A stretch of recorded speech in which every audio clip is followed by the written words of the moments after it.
Hello friends, स्वागत है आपका आपके अपने यूट्यूब चैनल ज्ञान प्लस पर। एक बार फिर हाजिर हूँ एक नई वीडियो लेकर। जी हाँ,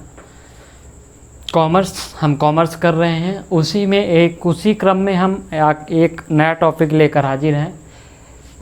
मैनेजमेंट बाय ऑब्जेक्टिव, उद्देश्यों द्वारा प्रबंध।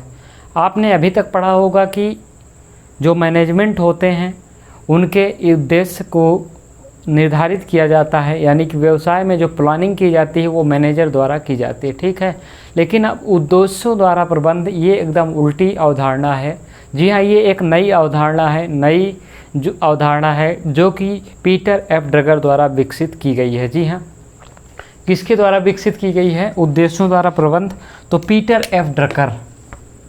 परीक्षा का सबसे जो महत्वपूर्ण पहलू है, पूछा जा सकता है विकास, तो पीटर एफ ड्रकर विकास या जन्मदाता या पिता, कुछ भी कह सकते हैं, पीटर एफ ड्रकर। यहाँ से परीक्षा में प्रश्न कभी भी पूछ सकता है, पीटर एफ ड्रकर, याद रखिएगा। तो उद्देश्यों द्वारा प्रबंध में एक सबसे पहला जो महत्वपूर्ण है, जो कि परीक्षा में प्रश्न बन सकता है, वो है पीटर एफ ड्रकर। इसके जन्मदाता है इस प्रणाली के। ये आधुनिक प्रणाली है, पहले इसका कोई लॉजिक नहीं था। और फिलहाल होता क्या है उद्देश्यों द्वारा प्रबंध? तो जिस प्रकार से पहले क्या होता था कि अभी भी होता है कि मैनेजमेंट उद्देश्यों को निर्धारित करता था, लेकिन यहाँ पे क्या है, उद्देश्य द्वारा मैनेजमेंट किया जाता है। यानी कि पहले उद्देश्यों को निर्धारित किया जाता है और उसी के अनुसार से प्रबंध किया जाता है, उसी के अनुसार से काम किया जाता है। इसी क्रम में हम देखते हैं कि उद्देश्यों का निर्धारण करके उनके आधार पे संगठन का प्रबंध करने की प्रणाली को उद्देश्यों द्वारा प्रबंध कहते हैं। यानी कि उद्देश्यों का पहले निर्धारण करना, सबसे पहले यहाँ पे प्रक्रिया होगी उद्देश्यों का निर्धारण करना, उद्देश्यों का निर्धारण करना, उसके बाद प्रबंध करना। उद्देश्यों का निर्धारण करना, फिर उनका क्या करना, प्रबंध करना। यानी कि उद्देश्यों को प्राप्ति के लिए प्रबंध करना, किस प्रकार से इन उद्देश्यों को प्राप्त करना है ये तय करना है आपको। तो ये आपका हो जाएगा उद्देश्यों द्वारा प्रबंध। आप समझ गए होंगे। MBO, जिसे कि प्रबंध क्षेत्र में नवीन अवधारणा, हमने पहले ही बताया कि ये एक नई अवधारणा है जिसका उद्देश्य प्रत्येक कार्मिक की गतिविधि को उद्देश्योन्मुख बनाए रखना। इसका देखिए अभी तक पर्पज़ था कि लक्ष्य की प्राप्ति के लिए मैनेजमेंट जो उद्देश्य बनाता था उसके लक्ष्य की प्राप्ति के लिए काम किया जाता था, लेकिन यहाँ पे उद्देश्य निर्धारित किया गया। यहाँ पे जो उद्देश्यों का निर्धारण होता है वो प्रत्येक कर्मचारियों के लिए ये अलग अलग किया जाता है। इसमें सारे लोग शामिल होते हैं, प्रबंधक से लेकर निचले स्तर का कर्मचारी। अभी तक जो आप मैनेजमेंट पढ़ते थे उसमें सिर्फ और सिर्फ प्रबंधक का रोल होता था, लेकिन यहाँ पे क्या है, प्रबंधक से लेकर कर्मचारियों का भी रोल होता है। यानी कि इसका जो उद्देश्य होता है, जिसका उद्देश्य प्रत्येक कर्मियों की गतिविधि को उद्देश्योन्मुख बनाना। यानी कि प्रत्येक कर्मी किस प्रकार से काम कर रहा है, प्रत्येक कर्मी का भी एक निश्चित उद्देश्य होना चाहिए जिससे कि वो काम को बेहतर ढंग से कर सके, ठीक है। इस अवधारणा के कतिपय विशेषताएं जो है, इस अवधारणा की जो विशेषताएं इतनी महत्वपूर्ण है कि प्रबंध इस प्रणाली की उपेक्षा नहीं कर सकता है, मैनेजमेंट इस प्रणाली की उपेक्षा नहीं कर सकता। इतना अवश्य है कि संगठन की प्रकृति के आधार पर इसे कम या अधिक मात्रा में अपनाया जा सकता है। यदि संगठन में उद्देश्यों की ज़्यादा जगह है तो उद्देश्य ज़्यादा अपनाए जा सकते हैं उद्देश्यों द्वारा प्रबंध। यदि कम स्पेस बचता है तो कम किया जा सकता है। कम स्पेस का मतलब ये नहीं कि जगह कम है, मतलब कि व्यवसाय कितना बड़ा है कितना छोटा है, किस हिसाब से अन्य कामों से जो वो नुकसान ना पहुंचाते हुए इस काम को भी किया जाए। तो इसका सिंपल सा यही अवधारणा हो गया। इसमें उद्देश्यों को केंद्र में रख के काम किया जाता है। इसमें अगर हम बताएं तो MBA के उद्देश्यों का आधार विभागों और कर्मियों के मध्य सत्ता और उत्तरदायित्व का विभाजन है। अभी तक क्या होता कि सत्ता तथा जिम्मेदारी दोनों किसके ऊपर होती थी, मैनेजमेंट के ऊपर होती थी। इसमें क्या होगा कि सत्ता तथा जिम्मेदारी का विभाजन हो जाएगा। जैसे कि ये आपके मैनेजर साहब हैं, ठीक है, और ये यहाँ पे कुछ ढेर सारे कर्मचारी हैं, ये मैनेजर के निचले क्रम का कर्मचारी हो गया, ये इनके नीचे क्रम के ढेर सारे कर्मचारी यहाँ पे हो जाएंगे, ठीक है।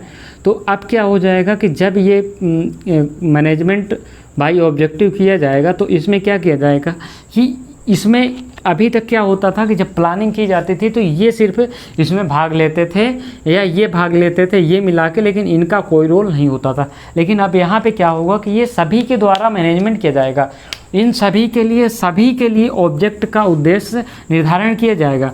यानी कि ये जो उद्देश्यों का निर्धारण में ये भी भाग लेंगे और ये अपनी क्षमता के अनुसार इनको बताना होगा कि हम कितना कार्य कर सकते हैं।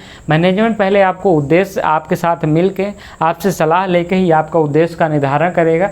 तो आपको उतना ही काम दिया जाएगा जितना आप कर सकते हैं, इतना अधिक आपके ऊपर लोड नहीं डाला जाएगा कि आप नहीं कर सकते हैं।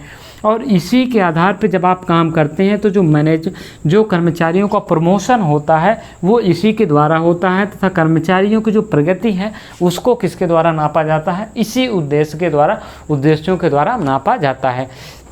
इसमें उत्तरदायित्व का विभाजन होता है। इसके अंतर्गत उच्च अधिकारी तथा उच्च अधिकारी हो गए तथा ये आपके निम्न अधिकारी हो गए, ये मिल के क्या करते हैं, उद्देश्यों का निर्धारण करते हैं। यानी कि एक तो इनका इंडिविजुअल भी उद्देश्य होगा और इन सब का मिल के एक उद्देश्य होगा जिसको कि सभी पाने के लिए कार्य करेंगे, एक उद्देश्य भी होगा। तो आप समझ गए होंगे बेसिक जो MBO का जो बेसिक कॉन्सेप्ट है यही होगा।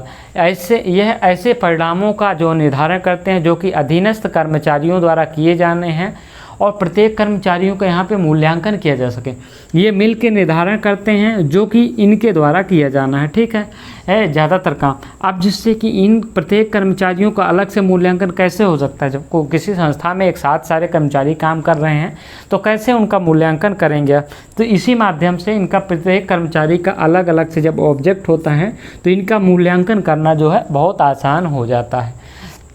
तो प्रत्येक कर्मचारियों का जो काम का मूल्यांकन है या अंशदान है उसको करना आसान हो जाता है। तो ये MBA का कुछ बेसिक कॉन्सेप्ट हो गया, आप समझ गए होंगे। उम्मीद है कि MBA का बेसिक कॉन्सेप्ट जो है क्या है। अब MBA की मान्यताएं हम देख लेते हैं, क्या है एजेप्शन क्या है, ये जानना आपके लिए ज़रूरी है क्योंकि परीक्षा में प्रश्न पूछ सकता है कि MBO के एजेप्शन क्या हैं, मान्यताएं किस बेस पे ये काम करता है, ये जानना ज़रूरी। इसके बाद हम आपको विशेषताएं देखेंगे। तो सबसे पहले अब हम यहाँ पे क्या देखेंगे, MBO की मान्यताओं में अगर हम बात करते हैं तो सबसे पहले प्रत्येक संस्था के कतिपय आधारभूत उद्देश्य होते हैं। जो आपको पता है कि जो है किसी भी संस्था के आधारभूत उद्देश्य होते हैं, यानी कि उस संस्था को पाना हो तो प्रत्येक संस्था, नोट करते जाइएगा, प्रत्येक संस्था के आधारभूत उद्देश्य होते हैं। तो ये तो आपको पता है कि जो कोई भी संस्था बिना उद्देश्य के काम नहीं करती। जिस दिन उद्देश्य के काम, बिना उद्देश्य के कोई भी संस्था काम करेगी उस संस्था का विकास क्या हो जाएगा, बंद हो जाएगा।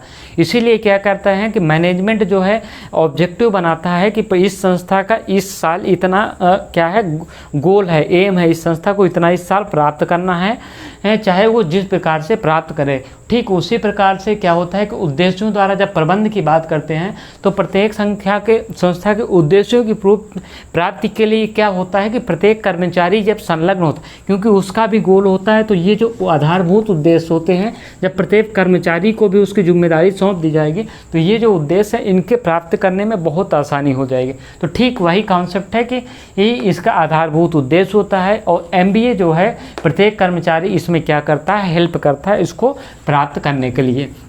तो पहला ये हो गया कि प्रत्येक संस्था के जो है आधारभूत उद्देश्य होते हैं, ठीक है।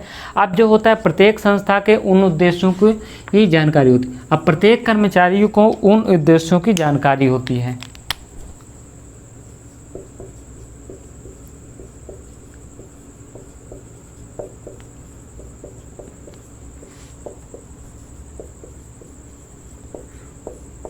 उन उद्देश्यों की जानकारी होती है।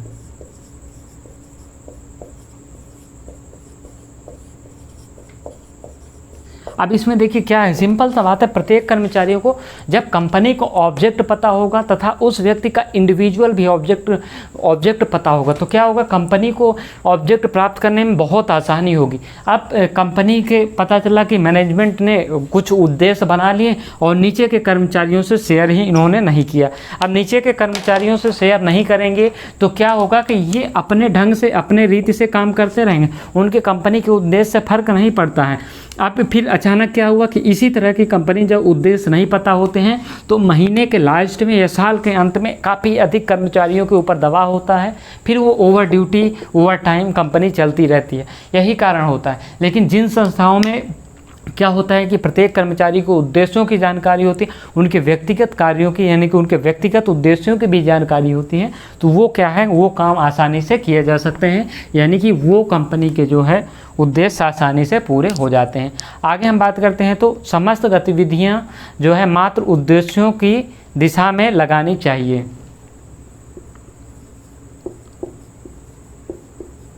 समस्त गतिविधियां उद्देश्यों की दिशा में लगाना चाहिए।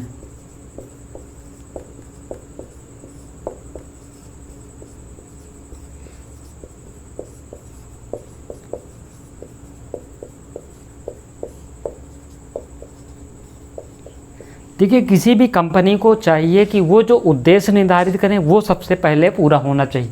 उसके बाद ही यदि आप कोई, जैसे यहाँ पे उद्देश्यों द्वारा प्रत्येक कर्मचारी का इंडिविजुअल जो है कार्य सौंप दिया गया, तो यहाँ पे आपको ध्यान देना होगा कि पहले जो मेन उद्देश्य हैं जो पहले आप निर्धारित किए हैं संस्था के विकास के लिए, वो पहले पूरे होने चाहिए। तब आप जाके इनको कुछ अलग से यदि उसी से संबंधित इनके कर्मचारियों को क्या है उद्देश्य देना चाहिए, उद्देश्य इनको सौंपना चाहिए। इससे आप अलग होकर इनको उद्देश्य सौंप देंगे तो इनको भी समस्याएं खड़ी हो जाएंगी और साथ ही साथ जो है उद्देश्य जो कंपनी के ऑब्जेक्ट या गोल होते हैं वो पूरा नहीं हो पाएंगे। तो इसलिए समस्त गतिविधियों को इसी क्षेत्र में लगाना चाहिए। ये आपको समझ में आ गया होगा। अब आगे हम बात करते हैं, उद्देश्य लिखित और गतिशील होने चाहिए। देखिए जो उद्देश्य ऑब्जेक्ट होते हैं वो लिखित होने चाहिए जिससे कि कर्मचारियों के दिमाग में हमेशा बैठे रहे। उद्देश्य लिखित और गतिशील होने चाहिए।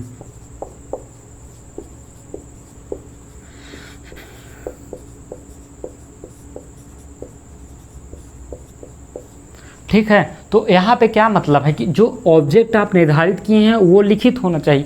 ये नहीं कि फिर बाद में पता चला कि कंपनी ने कम ऑब्जेक्ट प्राप्त किया तो आप ये कह सकें कि हमने इतना ही तय किया था। तो इसलिए उद्देश्य को लिख लेना चाहिए जिससे कि बार बार प्रकरण में आता रहे, बार बार दिमाग में आता रहे और वो निश्चित उद्देश्य की प्राप्ति के लिए काम करे। और उद्देश्य हमेशा गतिशील होना चाहिए, यानी कि एक स्टेप के बाद एक स्टेप अगला स्टेप निर्धारित करना चाहिए। ये नहीं कि आपने अगला स्टेप सब आगे वाला स्टेप कर लिया, उसके बीच वाले स्टेप को अभी आपने डाला ही नहीं, तो पता चला कि वहाँ पहुँचने के लिए पूरा आप भाग गए, फिर उसके पीछे वाला ऑब्जेक्ट करने के लिए फिर आपको बैक आना पड़ रहा। तो इस प्रकार का नहीं, उद्देश्य गतिशील होना चाहिए, यानी कि आगे की ओर बढ़ना चाहिए, वो पीछे की ओर या उसको ऐसा नहीं होना चाहिए कि उद्देश्य जो है कंपनी की निराशा करें, कंपनी के ये नुकसानदेह हों। तो ये होता है, क्या होता है कि उद्देश्य लिखित और गतिशील होना चाहिए। अब व्यापक उद्देश्यों की पूर्ति के लिए कुछ गौण उद्देश्यों को छोड़ा जा सकता है। हमने पहले ही बताया था आपको कि व्यापक उद्देश्य की प्राप्ति के लिए कुछ छोटे छोटे उद्देश्यों की प्राप्ति के लिए गौण उद्देश्यों को छोड़ा जा सकता है। गौण उद्देश्यों को छोड़ा जा सकता है, छोड़ा जा सकता है। तो हमने पहले ही आपको बताया था यहाँ पे कि कंपनी का उद्देश्य जो है वो पहले है, उसके बाद जब आपने प्रत्येक कर्मचारी को अलग से गोल निर्धारित किए हैं तो वो बाद में आता है। यदि कंपनी का ऑब्जेक्ट क्योंकि बहुत बड़ा होता है, यदि कंपनी का ऑब्जेक्ट नहीं होगा तो इस व्यक्ति ने यदि इंडिविजुअल अपना गोल पूरा कर लिया तो फिर वो किसी काम करें। यदि कंपनी की प्रगति हो रही, कंपनी के सारे उद्देश्य पूरे हो रहे हैं तो इस व्यक्ति को भी उस खुशी में अपनी खुशी समझ में आएगी, यानी कि अपने काम के दिखेगा। यदि कंपनी कंपनी के काम पूरा नहीं हुआ, यदि किसी व्यक्ति ने अपना काम, अपना उद्देश्य पूरा कर दिया, तो यहाँ पे समस्या ये हो जाएगी कि इसके सामने इसके जो वर्क है कुछ नहीं लगेगा, जीरो लगेगा, और इसको किसी भी प्रकार से प्रोत्साहित नहीं किया जाएगा। तो ये इसके जो है कुछ प्रमुख मान्यताएं नहीं। अब हम आगे देखते हैं, ऑब्जेक्टिव्स की बात कर लेते हैं कि ऑब्जेक्टिव्स इसके क्या क्या होंगे। तो इसको हम चलिए ऑब्जेक्टिव नहीं, विशेषताएं देख लेते हैं कि इसकी विशेषताएं क्या होती हैं, वह इसको हम देख लेते हैं। स्टॉप। इसकी विशेषताएं क्या होती हैं ऑब्जेक्टिव्स की, तो क्या होंगे हमारे ऑब्जेक्टिव्स इसके जो है एमबीए के ऑब्जेक्टिव, क्योंकि परीक्षा में यही सबसे प्रश्न बनेगा कि इसकी मान्यताएं किस प्रकार से हैं, ये किस प्रकार से वर्क करता है, स्टेप बाय स्टेप वर्क करता है, ये सारी प्रक्रियाएं हम यहाँ पे देखेंगे। तो अब हम एमबीए के उद्देश्य के बारे में बात कर लेते हैं कि इनके उद्देश्य कौन कौन से हैं। एमबीए के उद्देश्य, सॉरी यहाँ पे विशेषताएं, एमबीए की विशेषताएं, कैरेक्टरिस्टिक फीचर्स जो भी आप कह सकते हैं कह लीजिए, विशेषताएं, फीचर्स, कैरेक्टरिस्टिक फीचर्स, ठीक है।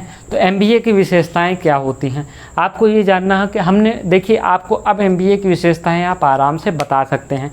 जैसे कि हम देख लेते हैं कि यहाँ पे संगठन के प्रत्येक स्तर पे जो है उद्देश्यों का निर्धारण किया जाता है, यानी कि एक स्टेप जो पूरा हो गया उसके बाद अगले स्टेप का निर्धारण किया जाता है। इसमें क्या होता है कि पद व्यवस्थित जो है, पद सोपनीयता होती है, यानी कि ऊपर के जब प्रत्येक कर्मचारी मिल के जो है उद्देश्यों का निर्धारण करते हैं और उसको उद्देश्यों की प्राप्ति के लिए काम भी करते हैं, तो ये चीज़ हो गया। यानी कि इसमें क्या है, उद्देश्यों, संगठन में प्रत्येक स्तर पे उद्देश्यों का निर्धारण किया जाता है, प्रत्येक स्तर पर, यहाँ पे आगे संगठन लिख लीजिए, ज़रूरी है। संगठन में प्रत्येक स्तर पर उद्देश्यों का निर्धारण किया जाता है।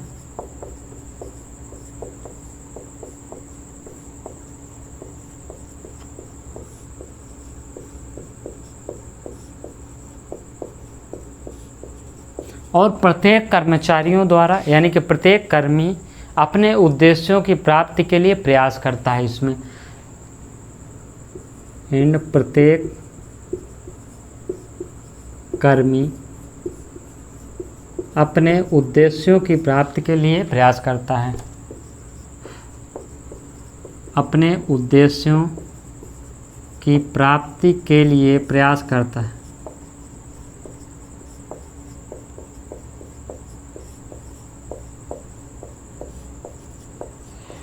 ठीक है, तो ये पहला हो गया कि हमने पहले ही बताया कि प्रत्येक जो कर्मी होता है वो अपने उद्देश्य की प्राप्ति के लिए काम करता है, कंपनी के उद्देश्य के साथ साथ। अब देखिए, जब प्रत्येक व्यक्ति कंपनी का उद्देश्य, जब प्रत्येक व्यक्ति अपना उद्देश्य को पा लेगा, यानी कि अपने उद्देश्य को पूरा कर लेगा, तो कंपनी का उद्देश्य ऑटोमेटिक पूरा हो जाएगा। तो ये चीज़ आपको यहाँ पे समझना होगा। अब आगे क्या है, इसमें क्या होता है कि टीम की भावना होती है, यानी कि प्रत्येक कर्मी के लक्ष्य की जो लक्ष्य का निर्धारण होता है वो टीम भावना से होता है।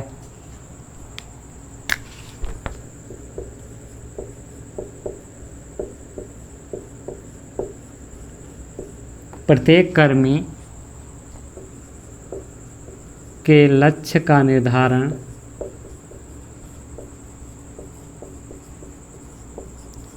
टीम भावना से होता है।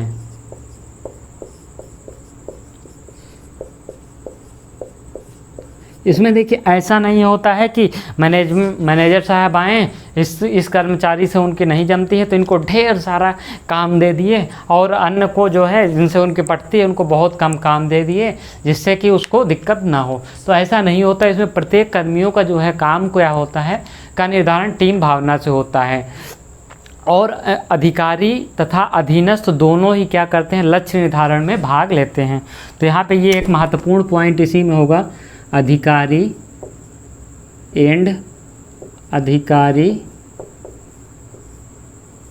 और अधीनस्थ, यानी कि जो नीचे के कर्मचारी हैं, अधीनस्थ कर्मचारी, यहाँ पे अधिकारी और अधीनस्थ दोनों क्या होते हैं, मिलकर लक्ष्य का निर्धारण करते हैं। अधीनस्थ मिलकर लक्ष्य का निर्धारण करते हैं।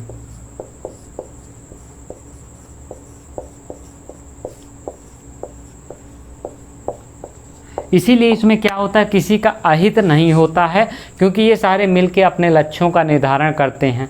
इन लक्ष्यों का निर्धारण और नियोजन एक निश्चित अवधि के लिए होता है, यानी कि जो लक्ष्य निर्धारित किए जाते हैं वो एक निश्चित अवधि के लिए होते हैं। लक्ष्यों का निर्धारण एक निश्चित अवधि के लिए होता है।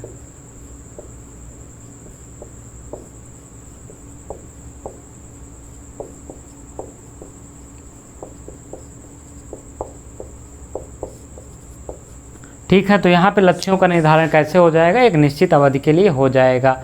जो अधिकारी होते हैं वो भी अधीनस्थों के कार्य करने में मदद करते हैं। ठीक है, अगर यदि उनको कोई दिक्कत हुई तो वो निश्चित रूप से सलाह देते हैं, उनके कामों में मदद करते हैं। तो अधिकारी अधीनस्थों के लक्ष्य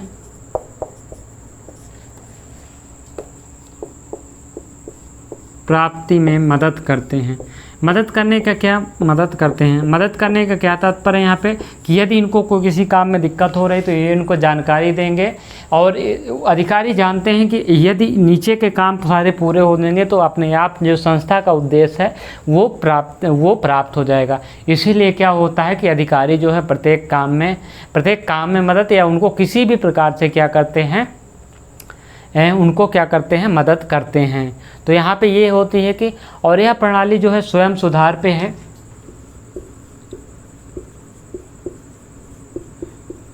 यह प्रणाली स्वयं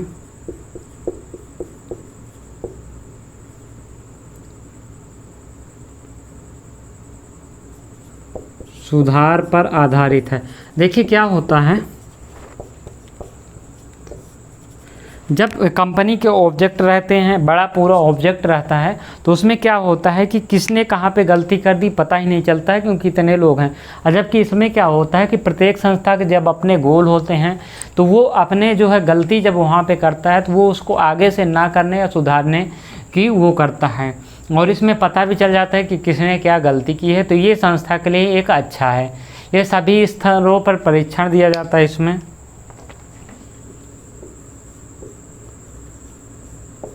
सभी स्तरों पर कार्मिकों को प्रशिक्षण दिया जाता है।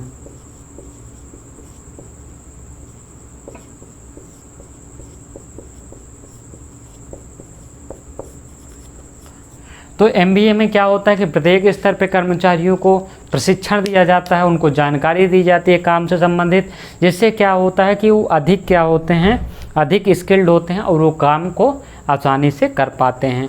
तो अब चलिए, ये हो गए हमारी विशेषताएं। कौन कौन सी विशेषताएं थी हमने आपको दिखा दिया। अब हम आगे बढ़ते हैं, एमबीए के उद्देश्य कौन कौन से हैं इसको हम देख लेते हैं। Objective of एमबीओज।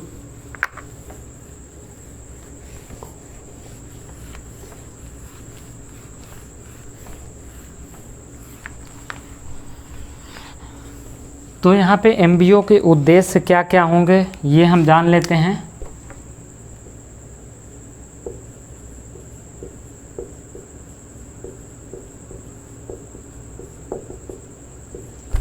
ठीक है, तो एमबीओ के उद्देश्यों का निर्धारण जो है अंतिम लक्ष्य प्राप्त करना होता है। उद्देश्यों का जब निर्धारण किया जाता है तो उससे क्या होता है, क्यों उद्देश्य का निर्धारण किया जाता है, क्योंकि अंतिम लक्ष्य का जो है प्राप्ति की जा सके। तो उद्देश्यों का निर्धारण ही क्या होता है, अंतिम लक्ष्य को। एमबीओ के उद्देश्य क्या हो जाएंगे, अंतिम लक्ष्य की प्राप्ति।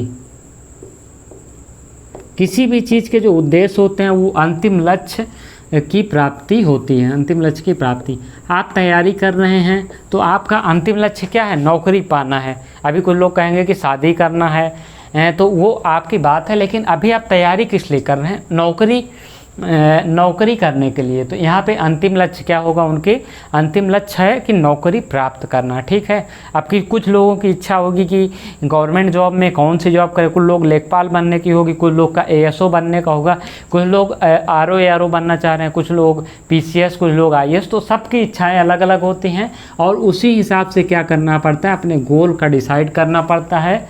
और उद्देश्य जब आप बना लेंगे तो उसका अंतिम लक्ष्य होता है गोल को प्राप्त करना। प्रत्येक कर्मियों का मूल्यांकन करना,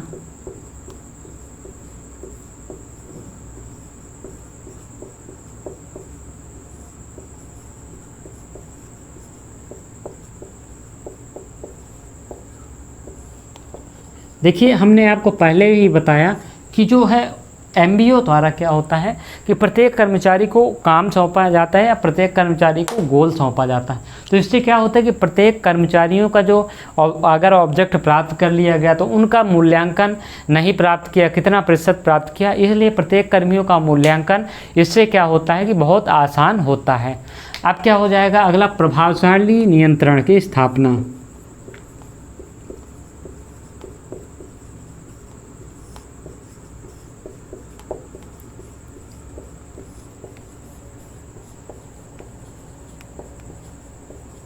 अब यहाँ पे क्या होगा कि जब लक्ष्य का निर्धारण होता है तो प्रत्येक कर्मियों को क्या किया जाता है, एक निश्चित गोल दिया जाता है। अब गोल की प्राप्ति करना और उसको समय समय पे रिपोर्ट करना, उसके बाद किसका कितना गोल हुआ, एमबीओ इसको क्या करता है कि प्रभावशाली नियंत्रण करता है। किसका गोल कितना नहीं पूरा हो पाया ये भी आसानी से देखा जा सकता है, किसने कहाँ पे गड़बड़ी की, ये सारी चीज़ें बहुत आसानी से इसमें क्या हो सकती हैं, जानी जा सकती हैं, समझी जा सकती हैं। वेतन एवं पदोन्नति का आधार,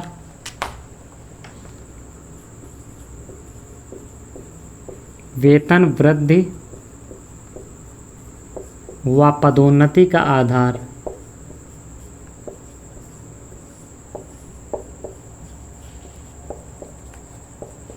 अब जैसे प्रत्येक कर्मचारी का ऑब्जेक्ट निर्धारित है तो क्या होता है कि उसमें क्या होता है कि जो कर्मचारी अपने ऑब्जेक्ट से काफ़ी आगे निकल गए, काफ़ी अच्छा काम कर लिया, बिना गलती के सारे काम कर लिए, तो उनको क्या किया जाता है, पदोन्नति दी जाती है, ऊपर के पद दे दिए जाते हैं। लेकिन हमेशा संभव नहीं होता है कि किसी कर्मचारी को पदोन्नति दिया जाए।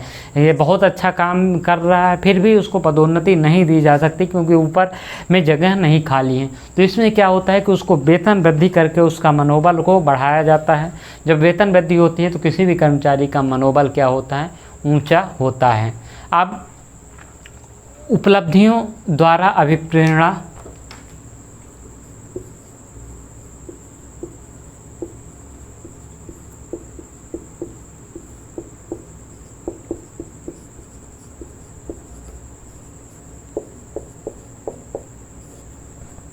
तो यहाँ पे देखिए उपलब्धियों द्वारा प्रेरणा का क्या मतलब है। अब आप जब कर्मचारी, मान लीजिए कि 500 कर्मचारी हैं किसी संस्था में, उसमें से 50 ने अपने गोल को प्राप्त कर लिया या उससे बेहतर काम किया, तो ये क्या है, ये 50 इनके लिए क्या हो जाएंगे, मार्गदर्शन का काम करेंगे, मोटिवेशन का काम करेंगे। और मैनेजमेंट इन्हीं के थ्रू आप इनको मोटिवेट कर सकता है 450 को कि देखिए ये आप ही लोगों में से बीच में आए और अपने ऑब्जेक्ट को या एक कदम आगे करके पूरा किया है। तो इससे क्या हो जाएगा कि इससे क्या हो जाए, उपलब्धियों द्वारा अभिप्रेरणा यानी कि मोटिवेट किया जा सकता है कर्मचारियों द्वारा उनकी उपलब्धियों के द्वारा। तो ये आपके कुछ जो है उद्देश्य हो गए हैं। अब एमबीओ की प्रक्रिया क्या है सबसे ये जान लेते हैं। ये अंतिम स्टेप है एमबीओ से संबंधित। बने रहिए हमारे साथ, मौज मस्ती करते रहिए, थोड़ा बहुत पढ़ाई के साथ साथ एंजॉयमेंट करिए। जिसकी जिसकी गर्लफ्रेंड है कमेंट बॉक्स में हमको बताएं कि किसकी किसकी गर्लफ्रेंड है और कितना देर बात करता है ये भी बताएं। खैर पर्सनल क्वेश्चन हो गया लेकिन कोई बात नहीं, बता सकते हैं आप लोग। चलिए हम एमबीओ की प्रक्रिया में आते हैं।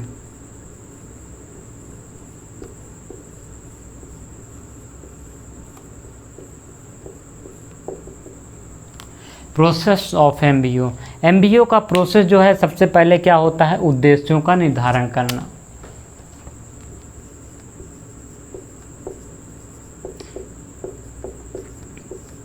उद्देश्यों का निर्धारण करना।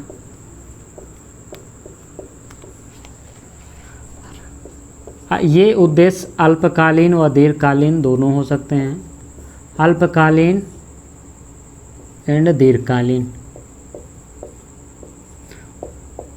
तो सबसे पहले क्या होता है इस प्रक्रिया में, उद्देश्यों का निर्धारण होता है। उसके बाद क्या होता है कि संगठन के उद्देश्यों के अनुसार विभागीय उद्देश्यों का निर्धारण किया जाना। अब संगठन का उद्देश्य जब पूरी हो गया तो विभागीय उद्देश्यों का निर्धारण करना।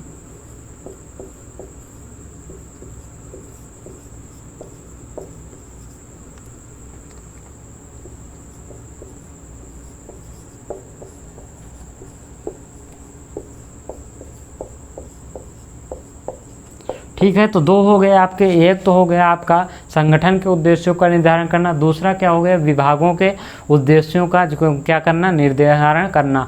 उसके बाद लक्ष्यों, प्रबंधकों के लक्ष्यों का निर्धारण करना। प्रबंधकों द्वारा क्या होता है, लक्ष्यों का निर्धारण करना।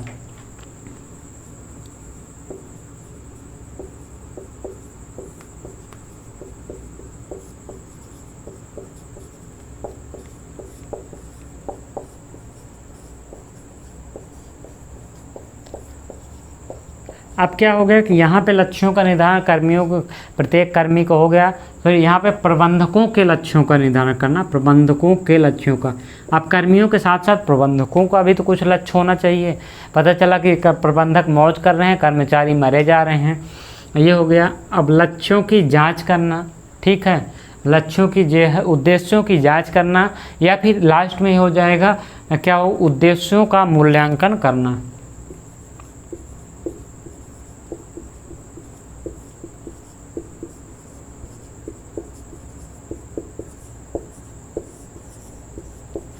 तो सबसे पहले उद्देश्यों का निर्धारण करना कर्मियों के द्वारा, उसके बाद विभागीय उद्देश्यों का निर्धारण करना, फिर प्रबंधकों के उद्देश्यों का निर्धारण करना, उसके बाद उद्देश्यों का मूल्यांकन करना। तो ये सारे स्टेप रहे हैं एमबीओ के, जो हैं एमबीए से संबंधित जितने भी टॉपिक थे और जो इम्पोर्टेंट टॉपिक था हमने करा दिया है। इससे ज़्यादा परीक्षा में कुछ भी नहीं बनने जा रहा है। तो देखते रहिए, मौज करते रहिए, पढ़ाई करते रहिए। और हाँ, कमेंट में अपना राय देना हमें ना भूलिए। हमने कुछ पूछा था थोड़ी देर पहले, तो उसको जो है ज़रूर कमेंट में हमको बताइएगा। तो इस वीडियो में इतना ही, मिलेगा अगली वीडियो में। पढ़ते रहिए, मौज करते रहिए, आनंद कीजिए। धन्यवाद।